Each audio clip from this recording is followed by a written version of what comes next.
Giving Back, sponsored by Patterson Legal Group.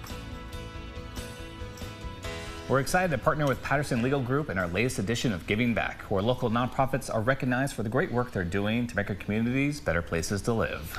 Patterson Legal Group recognizes a new nonprofit and presents them with a $500 check. This week, we're proud to spotlight the National Gulf War Resource Center. Take a look. Hi, I'm Tyler Patterson from Patterson Legal Group. This week's Giving Back recipient is the National Gulf War Resource Center. We're here with Jim. Jim, tell us a little bit about the group.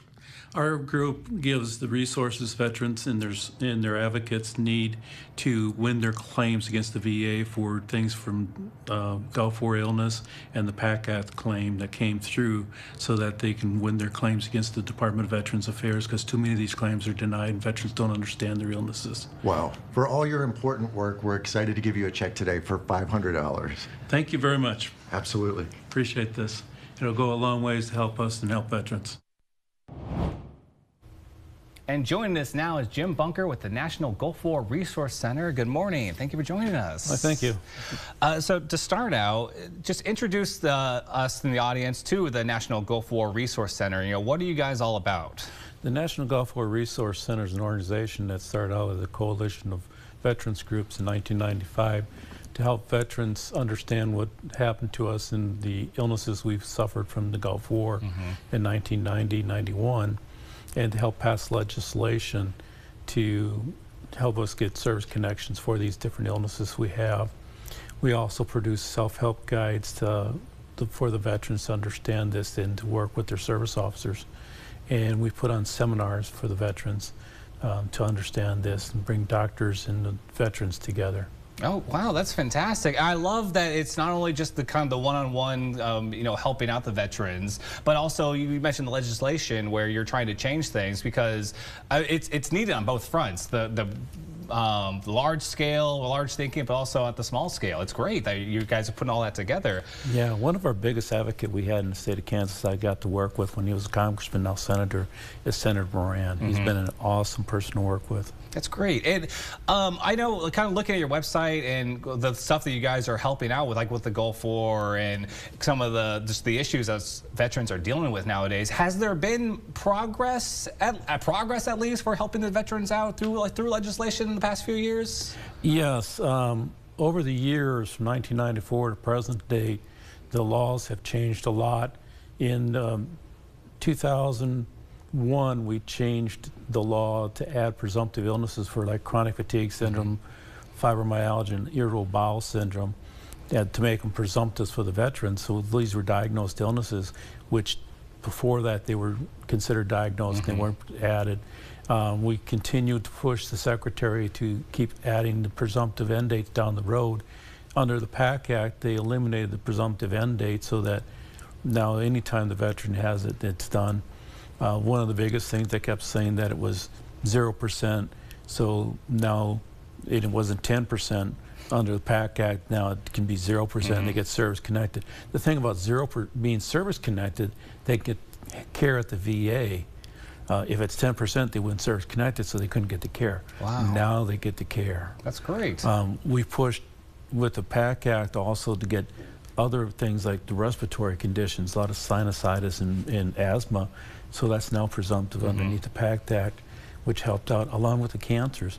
One of the battalion commanders that we had in Desert Storm, a friend of mine, I talked to him this last summer and told him to push to file his kidney cancer because of this at a seminar I was doing, and he filed, and now he's service connected for that. And because of that, if he dies from this, his wife will be taken care of because of dependency care. Wow. Okay. So yeah, it's wonderful that you're seeing these changes now, and I'm sure, despite everything still going on, you guys are still pushing for more and more, because veterans definitely deserve it. Oh yeah. One of the things I just talked to Senator Moran about last month was migraines. Migraines are at 2 to 3 times the rate in these veterans who deployed versus non-deployed, but they're not listed as a presumptive, so that's something I want to push for and get as a presumptive, along with seizure disorders is also at that high rate. And this is through the VA's longitudinal studies of these Gulf War veterans, so we need to get that taken care of. But we like to work with these veterans when they get their claims denied and all that. We offer free, everything we do is free because veterans' donations, people's donations to our organization, this is all free that we help them. We'll counsel them on their denied claims to work with their service officers to help get these claims done. This is our main focus, along with giving seminars. We went over to Fort Riley twice this last year for these different reunions that people had, and talked about how their claims can be done right and what the laws are and that, and how they can work with it and how to work with their service officers. This is the service we give the veterans that I am most proud of doing. I want to ask you about your service now. Like, what got you kind of inspired to kind of become a part of this to help out the other veterans out there? I'm a veteran myself. I first joined the service back in 1978. I did time in the reserves and that. Then I became a field artillery officer on active duty. And then I was forced out of the military after Desert Storm, went through a medical evaluation in 1992. When I got injured in Desert Storm, I said I would take care of veterans afterwards, so I've been a veteran advocate ever since. Wow. I'm a lifetime member of the Disabled American Veterans. I'm very active with that too. I've started a group called the Veterans Information Network, which pushed legislation in the state of Kansas to help Gulf War veterans, which also created one of the case definitions for the definition of what Gulf War illness is. Okay. Which is nationally used here.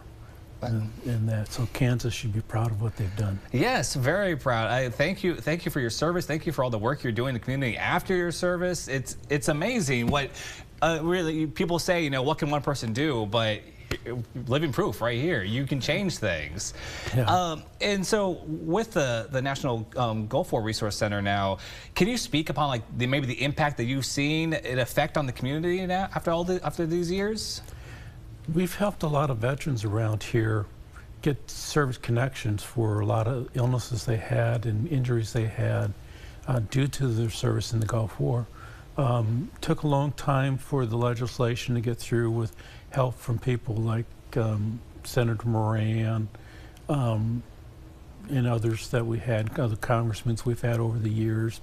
Sam Brownback office has helped a lot to get the laws and regulations changed, but working with the veteran and working with their service officers, like with the DAV, Kansas Commission on Veterans Affairs, their service officers, and the veterans, getting them service connected. Once we get the veteran service connected, they become a prosperous person in the community. Back in 2001, I worked with something that recognized the Gulf War at the state capitol, and a veteran came up to me and thanked me for what I had done, because he was on the street. Because of working with him and some other things we had done, he got his job and all that.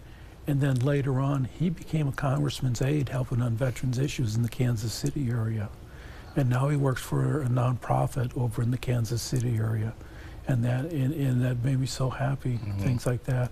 And I've seen other veterans who have gone from being homeless, getting their service connections and become prosperous in and around the Kansas and that. So this is what we have done by giving free aid and helping veterans understand their claims and not getting them to give up.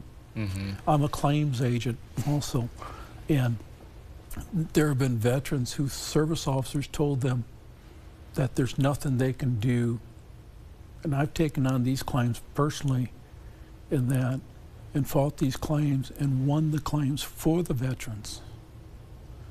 That is... And got them their service connections. It must be amazing to have these kind of stories. I don't envy running any kind of like organization, any kind of like nonprofit or anything like that, but to have those kind of stories under your belt, it must be what keeps you going. Yes.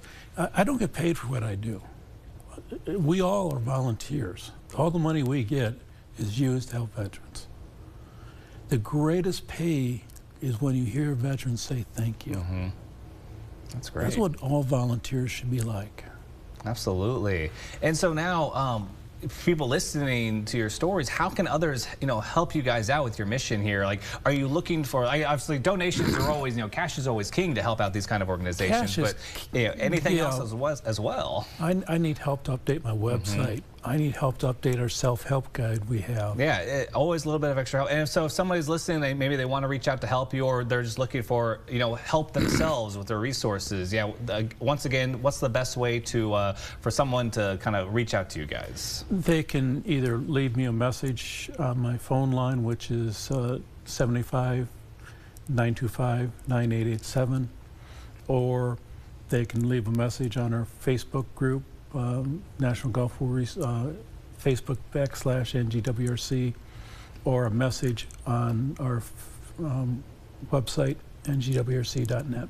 Well, easy as that. All right. Well, Jim, hey, thank you so much for joining us this morning. It's been wonderful chatting with you. And again, thank you for your service, and thank you for the work that you're doing in the community now. It's truly making an impact. Well, thank you for having me here, and thank you for what you do. All right, wonderful. And the Patterson Group. Yes, of course. Thank you to Patterson Legal Group for the donation to help you guys out, continue your mission. And of course, everybody, please, if you want to learn more, visit ngwrc.net. Giving Back, sponsored by Patterson Legal Group.